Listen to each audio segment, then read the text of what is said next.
Frank Sinatra stepped onto the stage and 300 people rose to their feet, applauding. Champagne glasses raised in the air, women screaming, men clapping to the rhythm, but the man sitting at the back table didn't applaud.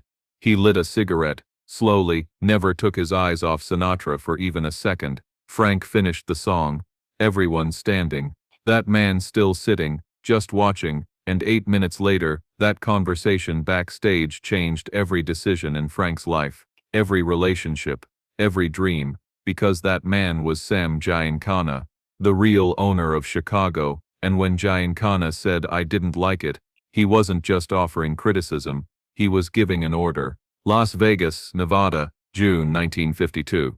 Saturday night, 11:47 p.m. The Sands Hotel and Casino, main showroom. Not the biggest venue in Vegas, but the most important, where careers are made or destroyed in a single night, where the right people sit in the right booths and decide who stays and who disappears. The stage is elevated 4 feet above the floor, deep burgundy curtains framing it on 3 sides, spotlights hot enough to make you sweat through a tuxedo in 30 seconds. The air thick with cigarette smoke hanging in layers like fog, mixed with expensive perfume, top-shelf whiskey, and the particular smell of money changing hands in dark corners. The room seats 350, but tonight there are 300 people packed in, every table full, some standing against the back wall just to be here, just to say they were in the room when Frank Sinatra performed. Round tables covered in white linen, each with a small lamp casting warm light on faces, creating islands of intimacy in the larger darkness. Crystal ashtrays on every surface, already overflowing. Waiters in white jackets moving silently between tables, carrying trays of drinks, martinis, Manhattans, scotch neat, champagne in ice buckets for the high rollers. The crowd is mixed, Hollywood types between films, their tans perfect, their teeth too white, their laughs too loud, local Vegas money, casino owners, hotel executives, men who built this desert city with cash and concrete and connections, tourists who saved for months to afford a table, dressed in their best clothes, trying to look like they belong, and then the other crowd, the ones who don't try to look like anything, the ones who just are, the men in dark suits sitting at corner tables, speaking quietly, never raising their voices, never needing to, because when they whisper, cities listen. Frank Sinatra stands backstage, looking at himself in a mirror bordered by bright bulbs, 36 years old. 5'10", 140 pounds, thinner than he should be, thinner than he's ever been, wearing a black tuxedo that cost $400 but hangs a little loose now because he's lost 15 pounds in 3 months. Lost it from stress, from not eating, from the constant pressure of a career that's slipping away like water through fingers. His face is drawn, shadows under his eyes, no amount of stage makeup can fully hide, but his hair is perfect, slicked back with pomade, the blue eyes still sharp, still alive, still believing that maybe tonight is the night everything turns around.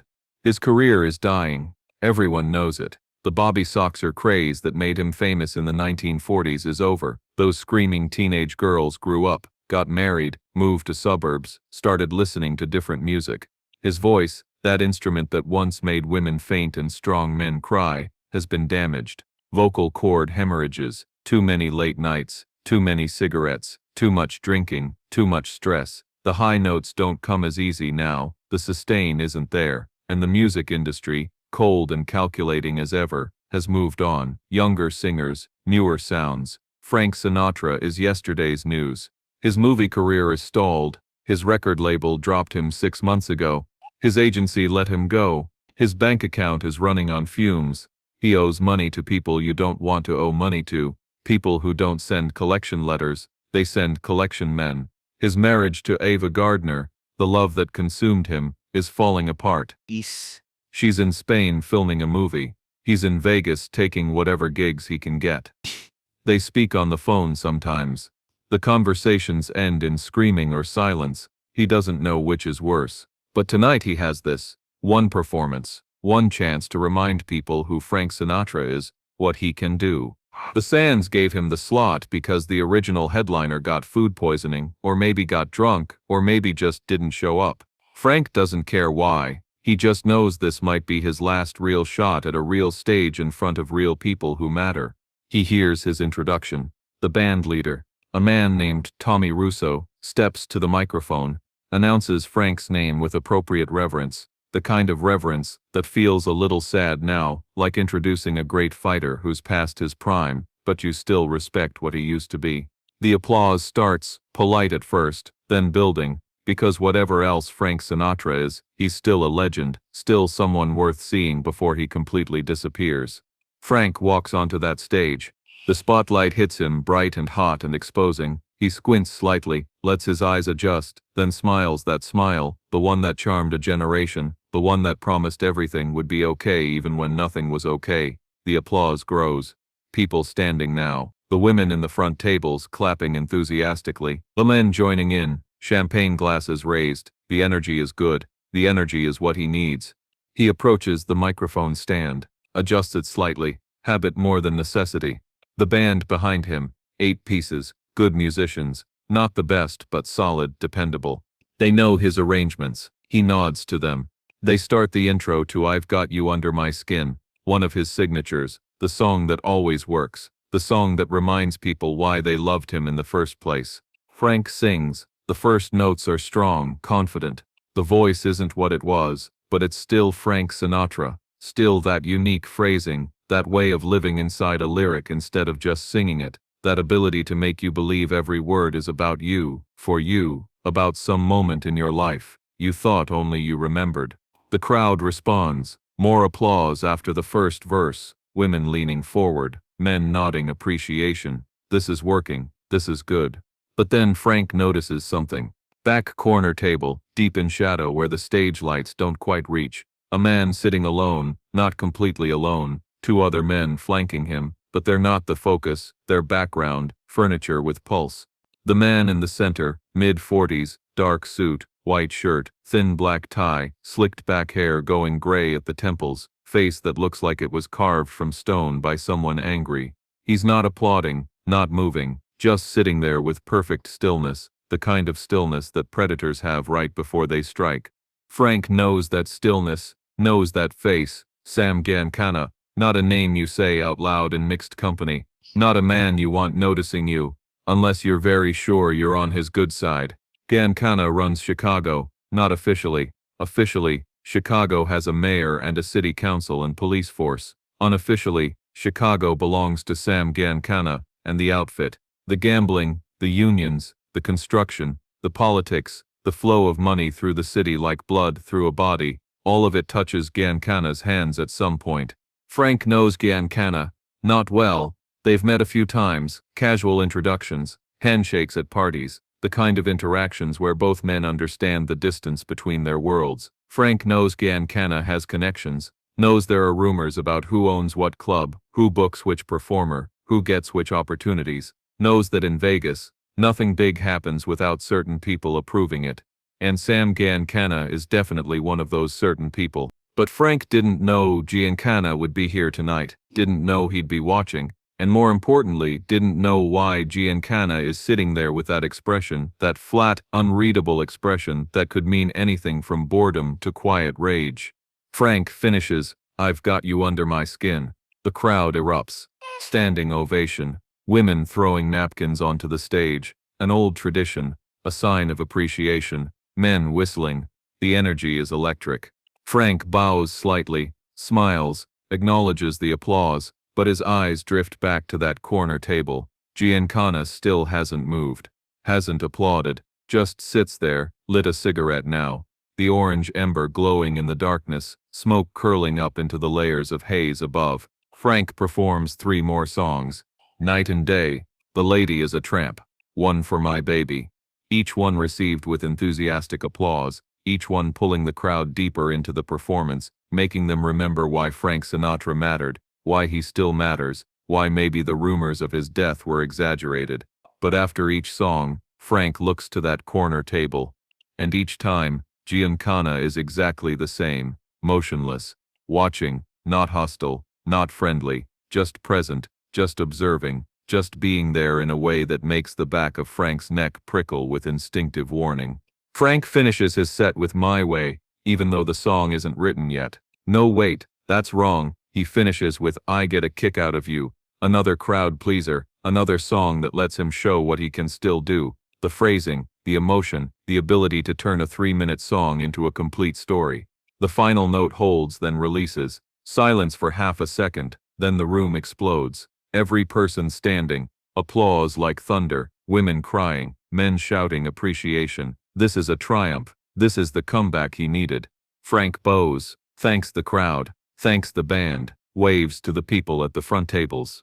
And then he looks one more time at that corner. Sam Giancana is standing now, finally standing. Frank feels momentary relief. But Giancana isn't applauding. He's just standing there, cigarette in one hand, the other hand in his pocket, looking at Frank with those flat, unreadable eyes. Then Giancana makes a small gesture, just a slight movement of his head, the universal signal. Come here. Frank's stomach drops. The applause continues around him, but suddenly sounds distant, like he's hearing it through water. He nods to Giancana, small acknowledgement, then walks off stage, the crowd still clapping, still celebrating a performance they'll talk about for weeks. But Frank isn't thinking about that anymore. He's thinking about what happens when Sam Giancana wants to talk to you backstage. The backstage area is cramped, not glamorous like the showroom. Concrete walls painted industrial beige, exposed pipes running across the ceiling, the smell of cleaning chemicals and old sweat. Frank's dressing room is more of a closet, barely big enough for a mirror, a chair, a small table with his personal items. He goes there, closes the door, stands for a moment trying to calm his breathing, trying to think through what this might mean. A knock, not loud, just 2 knuckles against wood. Frank knows that knock, the knock that isn't asking permission, just announcing arrival. He opens the door. Sam Giancana stands there, alone now. The 2 flanking men stayed somewhere else, giving their boss privacy for whatever this is. Giancana is shorter than Frank expected, maybe 5'8", but built solid, the kind of solid that comes from a lifetime of violence managed carefully, strength that doesn't need to announce itself. His suit is expensive, custom-tailored, the kind you get made on Savile Row or by someone who learned from Savile Row. His shoes are polished to mirror shine, his face is calm, almost pleasant, which somehow makes it more terrifying. Giancana says, "Frank, good to see you." His voice is quiet, refined, educated, no thick Chicago accent. He sounds like a businessman, which technically he is, just not the legal kind. Frank says, "Mr. Giancana, I didn't know you were in Vegas." "I'm always in Vegas, even when I'm not here, I'm here, you understand." Frank understands. Giancana steps into the tiny dressing room, although doesn't ask permission. Just enters. Frank steps back, giving space. Giancana closes the door behind him. Now it's 2 men in a space, barely big enough for one. The air feels thick, pressurized. Giancana looks around the room, takes in the cracked mirror, the folding chair, the water-stained ceiling, says, "This is what they give you now, this closet?" Frank says, "It's temporary." Everything's temporary if you think about it long enough. Giancana moves to the chair, sits down without invitation, crosses his legs, pulls out his cigarette case, offers one to Frank. Frank takes it. Giancana lights both cigarettes with a gold lighter, engraved with initials. Frank doesn't look at too closely. They smoke in silence for a moment. Then Giancana says the words that make Frank's blood freeze. "I didn't like your song, Frank." The room seems to shrink. Frank's hand holding the cigarette stops halfway to his mouth. His mind races. Which song? All of them. What does that mean? Is this about the performance? Is this about something else? Is this a metaphor? Is this? Giancana continues, his voice still calm, almost conversational. "I've got you under my skin. You know that song? I wrote it. Cole Porter wrote it. I just sing it. You didn't write it, but you made it yours. That's the thing about you, Frank. You take someone else's words and make people believe they came from your heart. That's a gift. A rare gift." Frank doesn't know where this is going, doesn't know if this is praise or threat. With Giancana, probably both. But tonight, Giancana says, "Tonight you didn't believe it. I watched you up there. You sang the notes. You hit the marks. But you didn't believe the words. You were performing, not living." Frank feels something crack inside him. Because Giancana is right. Frank was performing tonight. Going through motions, trying to recreate something that used to be real but isn't anymore. trying to be the Frank Sinatra that people remember instead of the Frank Sinatra that he actually is now. Giancana says, "You know why I come to see you perform?" "No, sir." "Because usually when you sing about loneliness, about loss, about love that destroys you, I believe you, because you've lived it. You're not some kid singing about heartbreak he read in a greeting card. You're a man who knows what it means to lose everything, and that authenticity, that pain, that's what makes art matter." Giancana stands up, steps closer to Frank. Now they're inches apart in this tiny room. "But tonight, you were hiding behind technique, hiding behind the old tricks. And I don't pay to see Frank Sinatra hide. Nobody does." Frank's voice comes out rougher than intended. "My career is falling apart. My marriage is failing. I can't get arrested in this town. What do you want from me? I want you to stop pretending you're okay. Stop trying to be the kid from the 1940s. Stop trying to be anything except what you are right now. A man in the middle of his life who lost everything and doesn't know how to get it back. That's the Frank Sinatra I want to hear sing." Frank stares at Giancana. This conversation isn't what he expected. He expected threat, expected demand, expected some kind of proposition or warning. He didn't expect brutal honesty about his art. "You think anyone else in that room tonight didn't know your career is dying?" Giancana continues. "They all know. They came anyway, not to see you pretend everything is fine. They came to see what happens when a great artist falls. They came to see if you still have anything real to say. And tonight you disappointed them. You disappointed me." The words hit harder than any physical blow. Frank has been insulted before, criticized, dismissed. But this surgical assessment from a man who kills people for breakfast, this cuts through every defense Frank has built. Giancana moves to the door, opens it. Light from the hallway spills in. He turns back. "I own 3 clubs in Vegas, 2 in Chicago, 1 in Miami. You want to work? You can work, but not like this. Not hiding. You come back when you're ready to bleed on stage. When you're ready to let that room see every broken piece of Frank Sinatra, then call me. My people know how to find you." Giancana leaves. The door closes. Frank stands alone in the tiny dressing room, cigarette burning down to his fingers, not feeling it, not feeling anything except the strange vertigo of having your entire understanding of yourself dismantled in 8 minutes by a man who probably has 40 murders attached to his name. Frank sits down in the folding chair, puts his head in his hands, doesn't cry, can't cry, just sits there as the adrenaline drains away, and something else takes its place. Clarity, terrible, unwanted, necessary clarity. Giancana was right. Frank has been hiding behind the image of who he used to be, hiding from the pain of Ava leaving, hiding from the fear that maybe he's finished, maybe the world moved on, maybe Frank Sinatra's time is over, and that hiding, that fear, that desperation to appear okay, it killed his performance. Killed the only thing that ever mattered, the only thing he was ever really good at. 3 weeks later, Frank is in the studio, not a big studio, a small recording room in Los Angeles, the kind of place where you pay by the hour and the equipment is older, but the acoustics are good.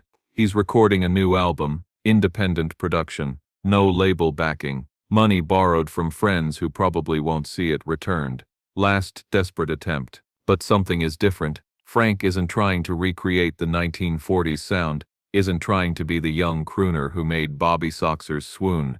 He's singing differently, darker, deeper, more intimate, singing like a man who lost everything and stopped pretending it didn't hurt, singing like someone who has nothing left to lose, which means he can finally tell the truth. The songs are standards, but arranged differently. Slower tempos, more space. Frank's voice, damaged and imperfect, used not as a weakness, but as an instrument of painful honesty. When he sings about loneliness now, you hear 50 years of isolation in every note. When he sings about lost love, you hear Ava Gardner walking away. When he sings about hope, you hear how desperately he wants to believe it, even though he doesn't.